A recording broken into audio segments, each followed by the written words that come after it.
It's my pleasure to welcome you both, Tim and Allison, co-founders of Advisicon. Thank you both for coming today. You're welcome. This will be fun. Thank you, Carla. We're in the hot seat. Yes, It's you are. already fun. Well, I want to start off by saying that it sure is fun working with you both and getting to see the passion you have for not only your employees and customers, but also for helping nonprofits.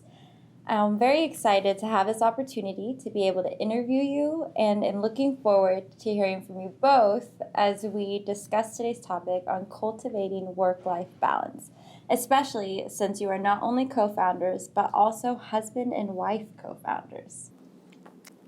Ooh, should be fun. Yeah.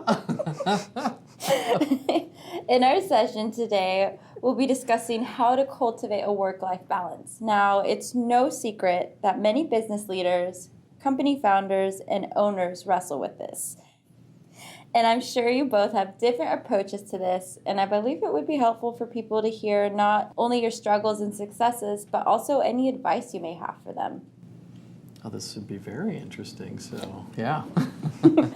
Let's get started. So this first question, I've seen how hard you both work. So what led you to founding, managing, and running a business? Good question. You look at me. Well, you know, it's interesting. I founded Advisicon. We started Advisicon to feed the family. I mean, if you go back to the core balance and core focus of everything is that at the root of it is in like Maslow's law, hierarchy law of meeting needs. It was really to take care of our family, right? To feed the family, take care of things. Secondarily, I think also there was a big need. I saw a fairly large gap in what was happening in both teaching, technology, project management, and it wasn't being filled. And I thought it was vital and actually a lot of fun. So. Tim and I have been married for about 11 years now, and when I started here at Advisicon a few years ago, the focus for me was more on helping nonprofits and serving that area that was being unserviced, and there just aren't very many organizations out there that want to take the time to help a small nonprofit, and so that's what we care about, nonprofits in our community, and that's really where the heart of the organization is. Sweet. So now Advisicon has taken on many forms over the last 27 years. What transformations has it gone through that really challenged your work-life balance? Wow. I would say, you know, interesting enough is that in any organization there is growth. There's both growth, there's pruning. Life happens when you're planning something else. We've been around, I mean, we've seen multiple wars. We've seen Y2K, the dot-com era, the dot-bomb, you know, everything blew up and then, you know, it was great. Everybody throw money at anyone who's got an internet business, and then suddenly this crash through the financial crisis and then the housing bubble collapse. So in some of the transformations from our growth, it's been interesting to look at us go from a small consulting model, which had a lot of contractors, to a family business, and then we had to break the family model and become an employee business, go from local to national to international, and so there's these big steps. And in work-life balance, in many cases, you have to look at these as kind of climbing a mountain. You'll be going up the slope, and then you'll hit a plateau. And then you'll go until you need to climb to the next peak. And so you have to be able to plan for those. And if it's all peak and no plateau, is where a lot of organizational leaders, people who are founders or company, or they're thinking about starting a business, will die on the vine. They just don't have that time where they have rest. And that's something you actually have to intentionally plan for. So growing too fast is a problem. Growing too slow is a problem. So it is always a constant balance around that. What are your thoughts on? We have to decide also, do you want to grow? Are you happy with where you are now? Mm-hmm. You don't have to grow. Yeah. But we've seen struggles over the years in just clients, changes in our economy and clients won't be able to keep a contract, and so all of a sudden you have to figure out you've lost a portion of your revenue, what are you going to do? Are you going to work 24/7 to try and make that up? Are you still going to try and work your 9 to 5, your 7 to 6? Mm-hmm. So figuring out, do you want to grow? How fast do you want to grow? If you lose a client, do you want to just level out for a bit and keep your work-life balance? Or, I mean, there's just choices to make, and everybody's choice is going to be for themselves, and it's going to be different. Yeah. You know, thinking through that, kind of piggybacking on Allison's point, there was a time where we lost 50% of our revenue overnight. What do you do, right? So we made the choice to keep people and try to be innovative and creative with what we do. But whether it's a presidential, whole new of cabinet coming in and changes to policy, I think everyone is going to find that it's going to impact you, right? If you're a business leader, managing a division, a director, if you're a company founder, you're going to have crisis, you're going to have excitement. You know, there's peaks and valleys. And so understanding what that is, part of that is also setting boundaries, knowing where your threshold is. Because if you don't, then you'll exceed them. I mean, you typically will. And if it's your baby, obviously, you know, your money, you know, how you're investing in it, sometimes it feels that way. But it is important to set good, healthy boundaries in what is work-life balance. And so I talk about, I think the question is cultivating. Cultivating really is the fact that you plant, you water, you weed, you germinate, you go through seasons. It isn't something that you just say, yep, here's all I'm going to do is work a 40-hour week, and COVID hits. Oh, nope, I'm not going to work any more than 40 hours. Unless you're willing to make the sacrifices or make the changes or let people go or stop doing certain things, you need to know that ahead of time. And so I think that's been hard for us as we've grown, is seeing great success and also great challenges and figuring out where that is. And I will be the first to own that I probably struggle with this more than most because I love what I do, right? So I don't even see it as work. Teaching and consulting and technology, what a wonderful thing to bundle together, which tends to create drift. In nonprofits, there's a book out there called Mission Drift. And I think it's important to look at is getting back to mission. What is those boundaries? What are those thresholds that you want? So in establishing that, figuring out what it looks like, just be prepared that when it happens, there'll be peaks. Know when to say, yep, that's enough. I'm going to be able to pull back. Has been helpful. And sometimes I think this is where having a partner or having a good leadership team can help you with that. Because sometimes you won't see it. You know what they say? When you're in a hole, keep digging. Stop digging, right? Sometimes you don't even recognize you're in the hole. Like, hey, hello? You in there? What are you doing down there? So, and if you like what you do, you know, there could be dire consequences. And I think that's important to understand that, you know, your family will be with you, but your people, your coworkers may or may not. And if you sacrifice your family on the altar of your business, your organization, that's not the right thing to do. And so being able to say, well, yes, there's a balance, but establish that. So, and it's hard. This is not easy at all. Well, then as we talk about your family, we know you have a bright young daughter, Rachel, at home. That must be both exciting and quite busy. How are you guys balancing being owners of an international company and also raising that family? Who's Rachel? Right. I'm kidding. Hi, Rachel. Well, it's a challenge. It's when you have someone like Tim who is passionate about his job, his work, helping people, he doesn't feel like he's working. But the rest of us at home feel like he's working all the time. But to him, he's enjoying it. So it's just reminding him that we're here too. Let's go on a bike ride, and pulling him away from whatever it is that he is working on in the middle of the night, or 6, 7 o'clock at night when it's time for dinner or a bike ride, or just to get outside and do something together as a family. Breathe some fresh air. Yeah, I think it's interesting because, as you know, both in people's growth and maturity and children growth and maturity, is that there are different phases. And so when you have an infant, you know, you're going to be up at 2 in the morning, right? You're going to, there's just things you're going to have to wrestle through.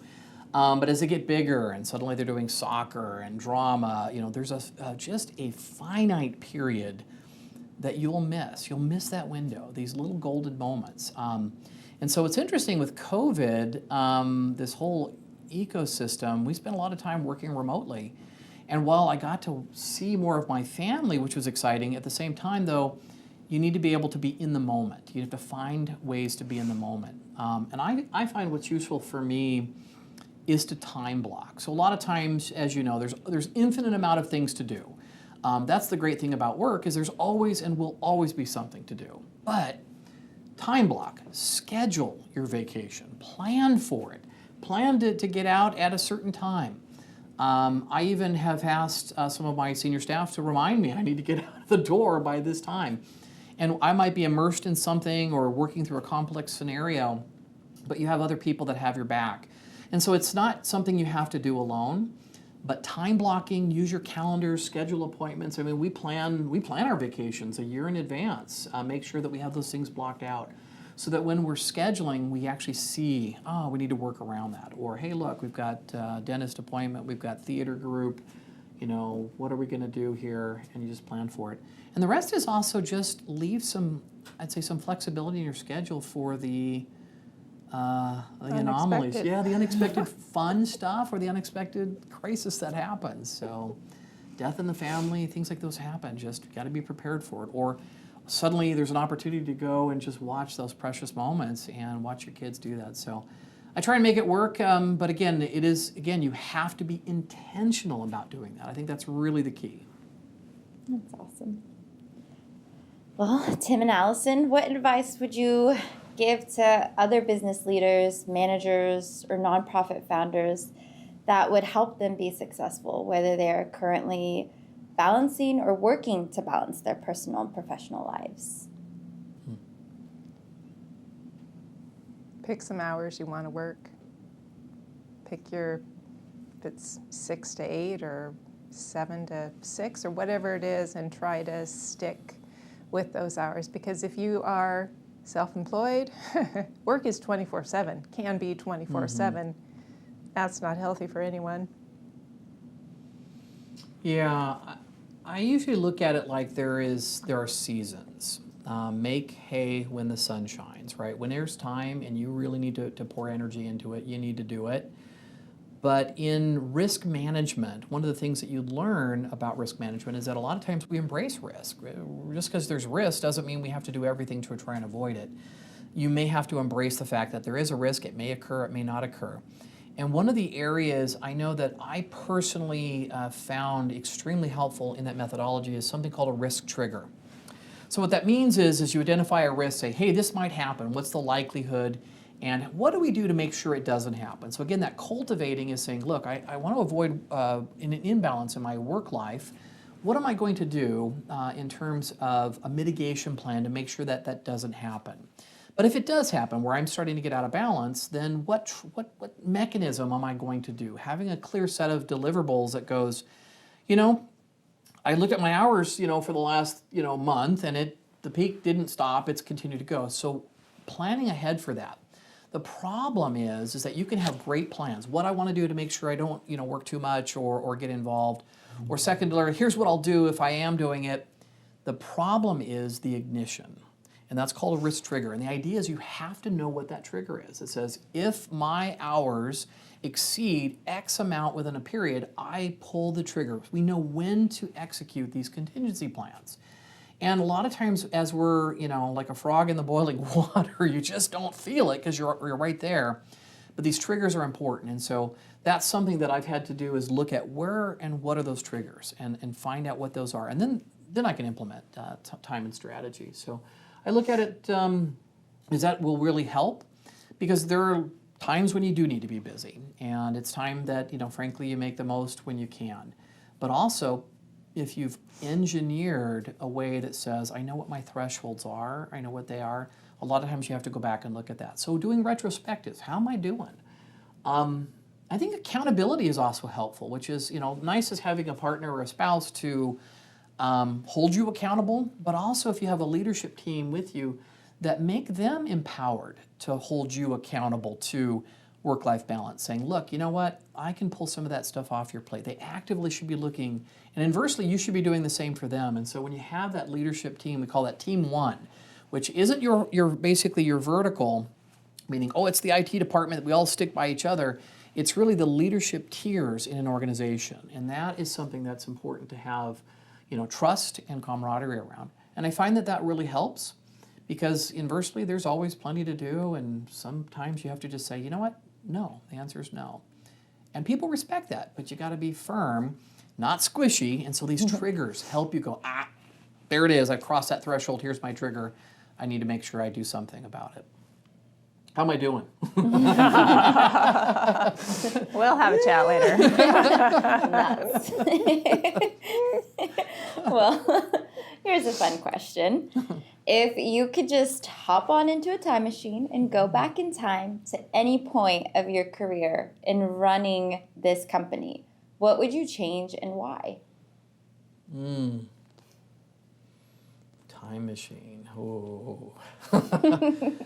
So what's fun about this part is our company's been around long enough, we're talking about decades, that if you work in an industry, you will see the trends come and go, and they repeat. So what is it, every 20 years, fashion trends come back, so butterfly collars and the pants and skinny jeans will come again, and then the plaid, and so it is so true that there is a cycle where things will repeat.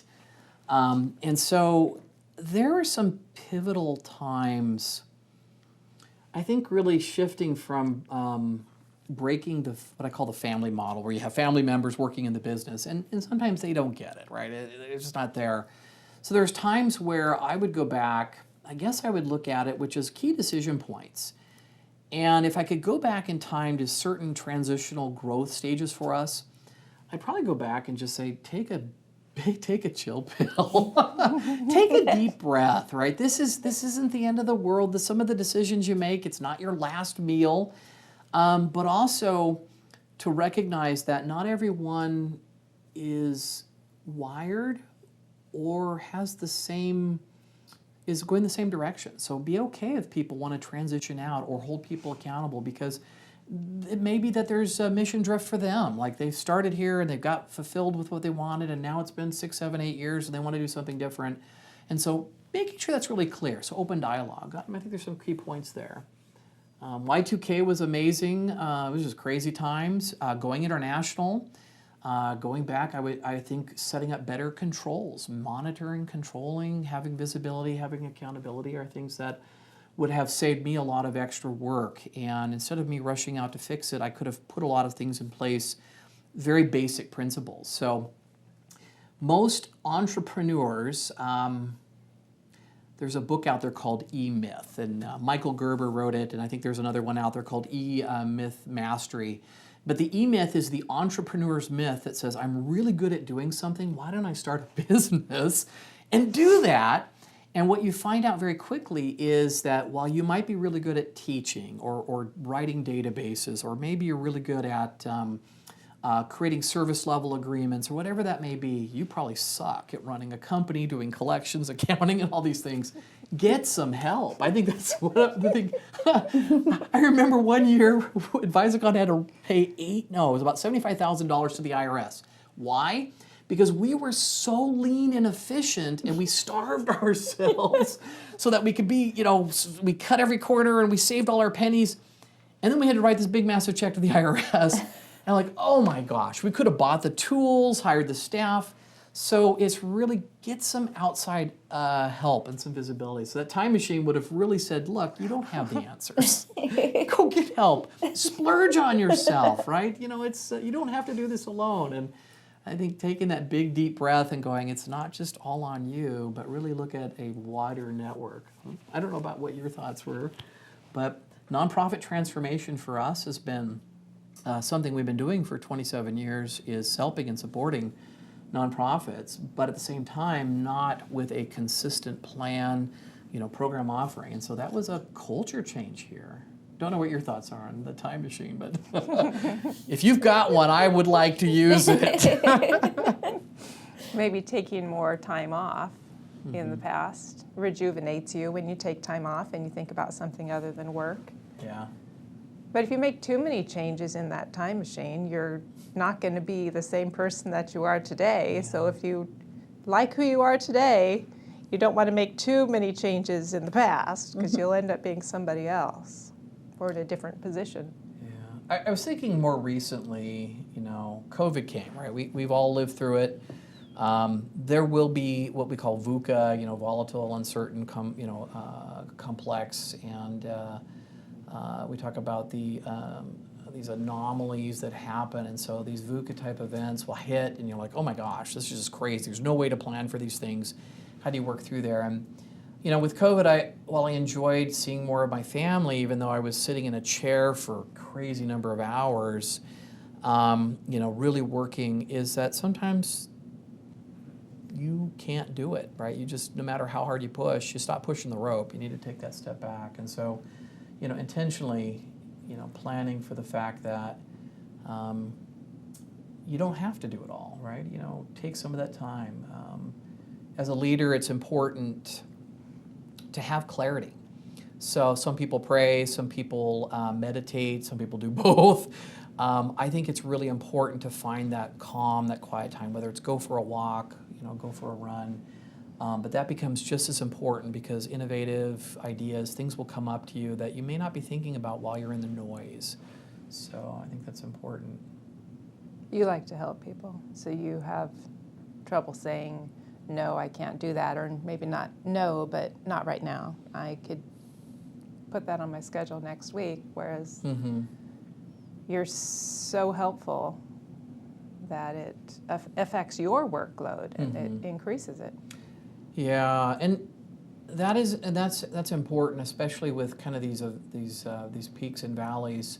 You hear about, and I think about mission-minded organizations. In many cases, these mission-minded people will burn out or they'll burn their family out. And so you really do need to be aware that you have to be working and cultivating that time. Find what rejuvenates you. Now, if what rejuvenates you is your work, okay, that's great. But if it doesn't rejuvenate your family, you're not alone. So I get fired up. You get me in front of a class and I just love to teach, right? I might be tired at the end of the day, but my endorphins are up there. But at the same time, look at what's important. Take a big step back, kind of pause, reflect, look at that. Well, now I'm sure that these next couple questions here will be helpful for anyone who may be considering starting either a business, a nonprofit, or even thinking of stepping into a leadership role. To hear more about what things you may like and dislike about running a business. So, what is your favorite part about running a business and why?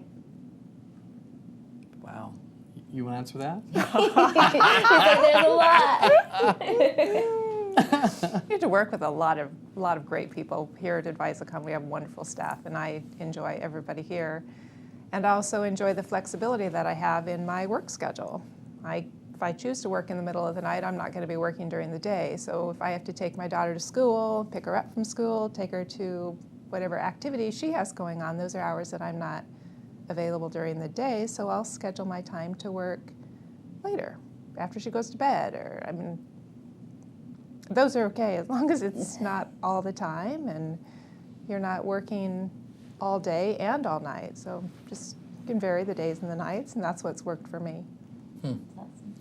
What do I like? There's lots of things I like about running a business. It is not about control, but I will tell you, being the ultimate decision maker it's a blessing and a curse, right? So the idea is I don't necessarily have to have somebody dictating or telling to me, but at the same time, the buck stops with you, right? So it's important in terms of thinking through, if you are really truly interested in doing this, is that there's a lot of great benefits. I mean, you get to lead, you get to learn. You're going to develop and mature across areas, not just what your core strengths are, but you're going to have to learn and grow about understanding about team dynamics, learning how to work with men and women, human systems. Human beings are immensely complex, and they have emotions. And so some people aren't good dealing with people with emotions, and so you have to learn how to balance those kind of things. So if you enjoy being challenged and not being bored. It's one thing that I would say is I've never been bored. I always have so much to do and learning. It's exciting all the time. I won't call it quite like eating frosting, but at some point eating frosting all the time gets a little, you want some steak and potatoes, right? You got to have that balance. But yeah, I really do enjoy really providing, not just for my family, but what I call the extended Advisicon family or our customers. I really enjoy helping solve complex problems for them and helping them reap the benefits and change their cultures. So leading from the front is helpful, but that's one of the things I enjoy about it. Well, what is your least? The juicy stuff. What is your least favorite part about running a business and why? You tell me. Dun, dun, dun. All right, I'm going to take notes here. Work is 24/7. It can be if you let it. It will be 24/7. It will take over your life. It will just become your life, and then you'll be in a point where, was it ever any different? Yeah. So slowing down, needing to slow down. Mm-hmm. Yep, plan for it, engineer it. What don't I like? I think one of the things, and this is, I love telling stories. So when Alice and I first got married, we went on our honeymoon.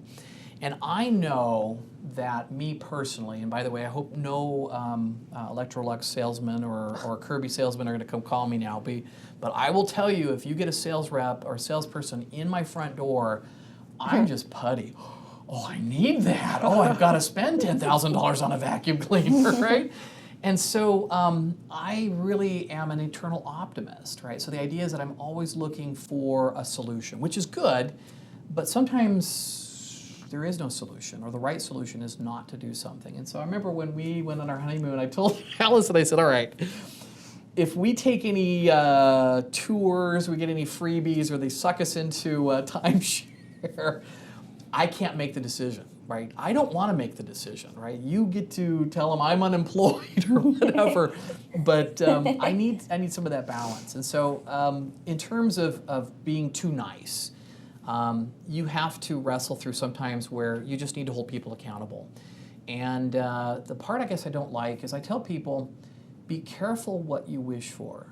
Running a business is not for the faint of heart. It is hard. We spent over $1 million last year or in the COVID year, making sure everything was stabilized, nobody lost their job. So you better be prepared to go to the mat, and that is work. It's rewarding, it's exciting, it's got a lot of benefits, but you really need to be prepared for there's a price. So for leadership roles or positions, you look at the presidents when they come in, hey, their first year in office until when they leave, and they've got gray hair and lines, on their face, and it does wear on you. And so you have to plan for how to de-stress. And so without that, it won't be rewarding. And so I think that's really the part that I don't like, is sometimes being hard. I like to be nice. I like to have fun. I like to solve things, but not always is that the case. And honestly, if you are giving a people opportunity, they should subscribe to delivering that. And if they're not, you just have to hold them accountable. And you've got to take the emotion out of the equation. Well, as we wrap up our session today, what key learning points, tips, or tools would you like to share with our audience that would help them better cultivate a balance in work and in life?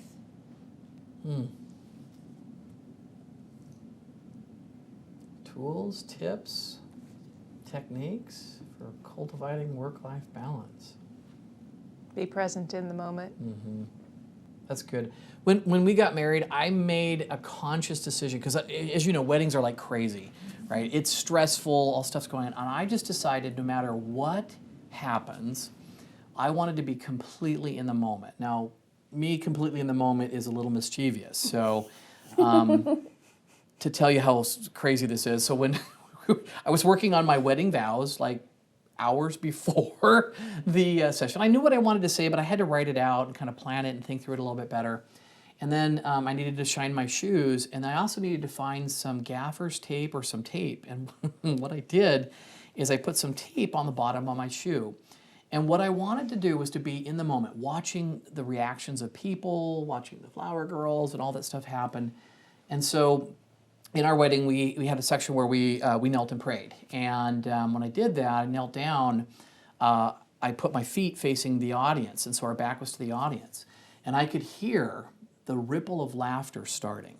And what not everyone had realized, what I did was I put, was it help me, or what did I put? I thought you wrote something in tape on the bottom of your put shoes. help. Or I said, oh yeah, no, it was oh yeah. Oh yeah is what I put on my my shoes. I taped in white tape. Sorry. Help me. He's like, no, it was oh yeah. That was oh yeah. And I knew what was going to happen, but being present in the moment means that you really aren't getting pulled into, something we call imbalance, right? Sometimes the stress is there, but you know what? There's always going to be stress. You have to know how to handle it. So I think being intentional about, I am taking time off. These are my boundaries. This is what we need to do. I know before you and I, in fact, we were dating, I did take a lot of time off. I liked what I did, and that was all, it was kind of self-consuming. And so begun to make it much more fun when you could rejuvenate, recharge, find out what your boundaries are. Set your thresholds for your budgets. We're not going to exceed this, and we have to work within that and have people understand what those are and help you. I think time blocking for me is one of my best tips, which is, schedule your fun time, schedule your off time. Like if you work your schedule of all the stuff you got to do, put that in there as well, because that muscle memory of how you manage your day-to-day work, your meetings, your schedules, should also be the same muscles that you use to take and have fun and actually to be present and take time. I know a few years ago, and COVID kind of put this on the kibosh, but I used to love just going out having lunch with people.